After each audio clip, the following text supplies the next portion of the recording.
శివాజీ గారికి మీకు కాంబినేషన్ చాలా బాగుంది. బాగా హ్మ్. సక్సెస్‌ఫుల్ అంటే అవును. ఫాదర్ అండ్ సన్‌గా. అండ్ రాజీవ్ కనకాల గారికి మీకు అంటే అదే రేంజ్ ఆఫ్ కామెడీ ఇందులో వర్కౌట్ అవుతుంది. అవునండి. It's gonna be hilarious. 'Rajiv Kanakala' గారి సీన్స్ వచ్చినప్పుడల్లా ప్రతి డాడ్ నవ్వుతారు. ఓకే. ఆహ్, చాలా గట్టిగా నవ్వుతారు. వాళ్ళు చాలా రిలేట్ అవుతారు. 'రాజీవ్ కనకాల' గారి సీన్స్ మాత్రం చాలా బాగా వర్కౌట్ అయ్యాయి. బన్నీ భాస్కర్ అయితే చెప్తున్నారు. నేను ఒక ఇంటర్మీడియేట్ చదివేటప్పుడు ఎట్లా ఉంటుందో ఆ హ్మ్. రేంజ్‌లో ఉంటది. ఆయన గూడా అంటే ఫస్ట్ ఇయర్ 86% ఉండే నాకు 37% పడిపోయాను. అంటే ట్రాన్సిషన్ అనేది మాక్సిమం ప్రతి అబ్బాయికి జరుగుతూ ఉంటది. హ్మ్. అంటే ఒక 60 మెంబర్స్ ఉంటే 40 మెంబర్స్ స్టోరీ ఇదే అన్నారు. హ్మ్. సో, లైక్ మీ పర్సనల్‌గా కనెక్ట్ అవుతుందా నిన్న నా ఇన్సిడెంట్ జరిగి?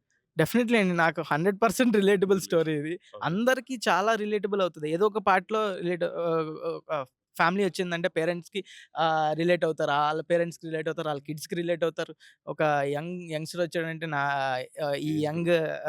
ఇంటర్మీడియేట్ అన్నిటికి రిలేట్ అవుతాడు. వాళ్ళ పేరెంట్స్ చేసేదానికి రిలేట్ అవుతాడు. అందరికి most relatable concept and story. Okay.